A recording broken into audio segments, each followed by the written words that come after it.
Guys आपका एक बार फिर से स्वागत है हमारी लेटेस्ट कमाल धमाल अमेजिंग फैंटाबुलस किलर और एकदम माइंड ब्लोइंग फ्रेश वीडियो में। और देखो यार, क्योंकि न्यू ईयर आने वाला है ना, और ये साल ऑलमोस्ट खत्म हो चुका है, तो मैरी क्रिसमस भी लेते जाओ, हैप्पी न्यू ईयर भी लेते जाओ, हैप्पी हॉलीडेज भी लेके जाओ, हैप्पी हॉलीवीन भी लेके जाओ, जो मन करे सब कुछ ले लो, खुश खुश रहो, एकदम माइंड फ्रेश रहो। और गाइस देखो, हर साल जब भी खत्म होता है ना, जो डब्ल्यूडब्ल्यूई अपने हर साल में मतलब जब भी साल एंड हो जाता है, कभी ना कभी कुछ ना कुछ अधूरा छोड़ देती है, कुछ कुछ स्टोरी लाइन ऐसी बना के छोड़ देती है कि उनको लास्ट में समझ ही नहीं आता कि इसको शुरू ही क्यों किया था। अब फिर रीजन कुछ भी हो सकता है, तो आज बस उसी स्टोरी लाइन के बारे में हम बात करने वाले हैं और देखते हैं कि डब्ल्यूडब्ल्यूई ने क्या कुछ अधूरा छोड़ दिया। तो बने रहना इस वीडियो में मेरे साथ, अंत तक आपको सब कुछ पता चलने वाला है। चैनल पर नए हो तो चैनल को अभी लाइक एंड सब्सक्राइब कर दो। नाउ आप देख रहे हैं रेसलमैनिक्स एंड सब्सक्राइब करना तो बनता है। तो गाइस देखो, जब भी साल शुरू होता है या साल खत्म होने वाला होता है ना, तो डब्ल्यूडब्ल्यूई सोचती है कि चलो एक स्टोरी लाइन शुरू करी जाए। मिड तक डब्ल्यूडब्ल्यूई उस स्टोरी लाइन को बहुत प्यार से घसीटती है, लेकिन अंत आते आते वो स्टोरी लाइन कहीं ना कहीं खो जाती है। अब सबकी किस्मत ये अमेरिकन नाइटमेयर जैसी तो नहीं होती कि भाई 2-2 साल तक स्टोरी स्ट्रेच हो जाए और उनकी एंडिंग भी मस्त हो जाए। सबकी स्टोरी लाइन ऐसे नहीं होती। तो लेकिन कौन सी थी वो स्टोरी लाइन जो डब्ल्यूडब्ल्यूई ने बिल्कुल बीच में मझधार में लाके छोड़ दी? तो गाइस देखो, सबसे पहला नंबर आ रहा है द शॉर्टी जी, चैट गेबल, जो मर्जी कह लो आप। तो देखो यार, शॉर्टी जी या फिर चैट गेबल, उनकी शुरुआत हुई थी अल्फा अकेडमी के साथ। वो धीरे धीरे करके ऊपर आने लगे, डब्ल्यूडब्ल्यूई को भी उसमें कुछ बहुत पोटेंशियल नजर आया, तो उन्होंने क्या किया, धीरे धीरे उनको पुश करना शुरू कर दिया। ऑडियंस से भी उन्हें प्यार मिलने लगा। ब्रॉन स्ट्रोमैन जैसे बंदे को उठा के पटक दिया उन्होंने अपनी ताकत दिखाते हुए। कर्ट एंगल जैसे हॉल ऑफ फेमर ने भी बोल दिया कि मुझे तो चैट गेबल में अगला कर्ट एंगल नजर आता है, जो वो इंटेंसिटी लेकर आते हैं। और तो और उन्होंने गंथर को तब हरा दिया, चाहे काउंट आउट से ही हराए हो, लेकिन तब हरा दिया जब गंथर को हराना ऑलमोस्ट इम्पॉसिबल था। और फिर वही कुछ ऐसी लाइन भी बन गई। और हाँ, ये हम कैसे जान सकते हैं और कैसे भूल सकते हैं कि मंडे नाइट रॉ तक को मेन इवेंट किया चैट गेबल ने गंथर के साथ, वो भी इंटरकॉन्टिनेंटल चैंपियनशिप के लिए। लेकिन चीजें सब सही चल रही थी, लोग उनमें इन्वेस्टेड हो गए थे, सब चैट गेबल का नाम लेते थे और कहीं ना कहीं ये चाहते थे कि चैट गेबल गंथर की टाइटल रेन को एंड करे। लेकिन डब्ल्यूडब्ल्यूई ने क्या किया? क्या उन्होंने ऐसा किया? भाई बिल्कुल भी नहीं। उन्होंने सब कुछ ब्लेंडर कर दिया। जैसे ही चैट गेबल अपनी पीक पर आए, उन्होंने तभी चैट गेबल को रिप्लेस कर दिया और वहां पर डाल दिया सैमी ज़ेन को। अब देखो, सैमी ज़ेन ने रेसलमेनिया एक्सएल में गंथर को हरा तो दिया, चीजें एपिकनेस पर तो चली गई, लेकिन तब तक लोग चैट गेबल को अपने मन में बिठा चुके थे। उनको लग रहा था कि गंथर को चैट गेबल ही हराएंगे और डब्ल्यूडब्ल्यूई ने हमें सैमी ज़ेन पकड़ा दिया। भाई सैमी ज़ेन को क्या भर भर के गाली पड़ी उस चक्कर में। और खुद सैमी ज़ेन ने भी इंटरव्यू देते हुए बताया कि भाई मुझे लग रहा था कि लोग मुझे प्यार करेंगे, लेकिन ऐसा कुछ भी नहीं हो रहा, क्योंकि तब तक पूरी ऑडियंस चैट गेबल पर शिफ्ट हो चुकी थी। डब्ल्यूडब्ल्यूई ने दिखाया ही ऐसे था। लेकिन अंत में चैट गेबल को क्या मिला?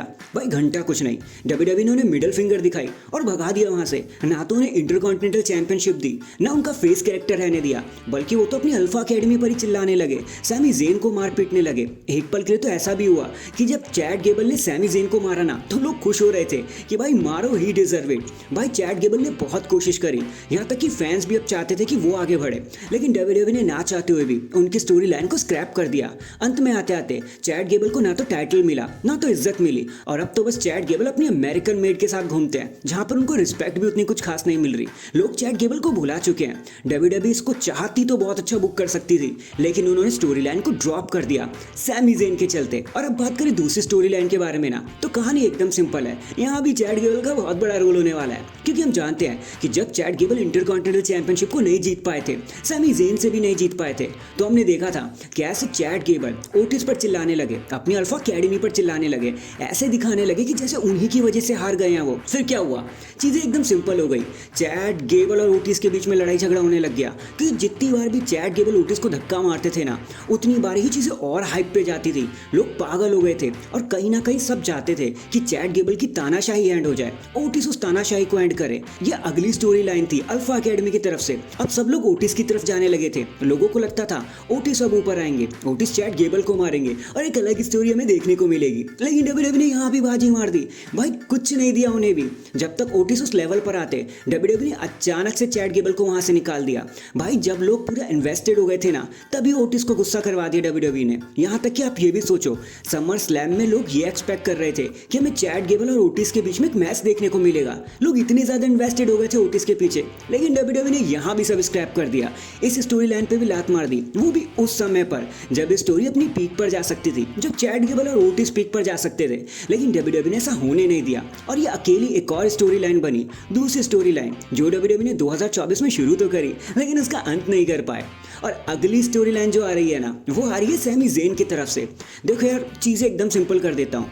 जब गंथर को सैमी ज़ेन ने हराया ना भाई, अब खुद सोचो, गंथर 2-3 साल से अनडिफीटेड थे। इंटरकॉन्टिनेंटल चैंपियनशिप जैसी बेल्ट को लोग 200-300 दिन भी नहीं रख पा रहे थे। भाई उन्होंने 666 दिन तक 666 डेज तक उस टाइटल को अपने पास रखा। इंटरकॉन्टिनेंटल चैंपियनशिप को एक हाइट पर पहुंचाया गंथर ने, और उस समय पर रेसलमेनिया में गंथर को हरा देना बहुत बड़ी बात हो गई थी सैमी ज़ेन के लिए। लेकिन एक तो चैट गेबल की छाप उन पर पड़ गई, क्योंकि तब तक लोग चैट गेबल को देखना चाहते थे। और सैमी ज़ेन को क्या मिला?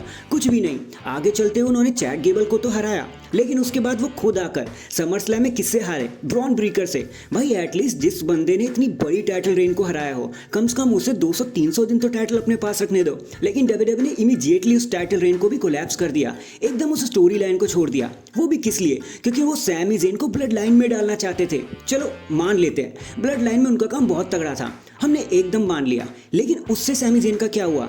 भाई वो फिर से बकवास हो गए। सैमी ज़ेन आज की डेट पर सिर्फ हेल्पिंग हैंड बने जा रहे हैं, कभी जे उसो के, कभी सेथ रॉलिंस के, कभी कोडी रोड्स के, कभी रोमन रेंस के, कभी ब्लड लाइन के। वो बस एक दूसरे की हेल्प ही करे जा रहे हैं, उनका अपना कोई विकास नहीं हो रहा। भाई देखो, जे उसो अपनी जगह पर अब मेन इवेंट बन चुके हैं, जिमी उसो भी अब नए टाइटल रेन की तरफ जा रहे हैं। रोमन रेंस का तो भाई पूछो ही मत, वो कितना ऊपर है। सीएम पंक हमेशा की तरह मेन इवेंट में बने हुए हैं। सेथ रॉलिंस ने भी कुछ ना कुछ उखाड़ ही दिया है, वो तो मंडे नाइट रॉ का फेस 1 के सामने आया। यहाँ तक कि कोडी रोड्स तो अनडिस्प्यूटेड चैंपियन है, कहीं ना कहीं सैमी ज़ेन का हाथ उसमें था। लेकिन सैमी ज़ेन को क्या मिला भाई? सिर्फ हेल्पिंग हैंड। और ये एक और स्टोरी लाइन बनी जहां डब्ल्यूडब्ल्यू बड़ी आसानी से सैमी ज़ेन को पीछे छोड़ दिया। वो चाहती तो सैमी ज़ेन को यहाँ से ऊपर उठा सकती थी, उनको इंटरकॉन्टिनेंटल चैंपियन बनाकर भी ब्लड लाइन के मैच में उतार सकती थी, लेकिन उन्होंने ऐसा कुछ नहीं किया।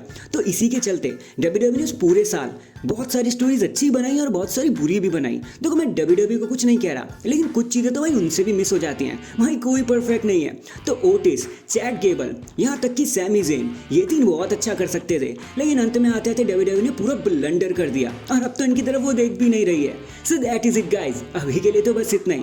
आप मुझे बताना आपको क्या लगता है, और कौन सी ऐसी स्टोरी लाइन हो सकती थी जो डब्ल्यूडब्ल्यू ने मिस कर दी? मैंने क्या मिस कर दिया? हमें और क्या ऐड करना चाहिए था? कमेंट करके जरूर बताना कि ऐसी कौन सी स्टोरी लाइन है जो डब्ल्यूडब्ल्यू ने उठाई थे ऊपर तक, लेकिन अंजाम तक नहीं लेकर गए। और अगर चैनल पर नए हैं तो चैनल को अभी लाइक एंड सब्सक्राइब कर दो। बाकी मैं मिलता हूँ आपसे किसी और अपडेट के साथ। अब तक के लिए अपना ख्याल रखें और खुश रहें।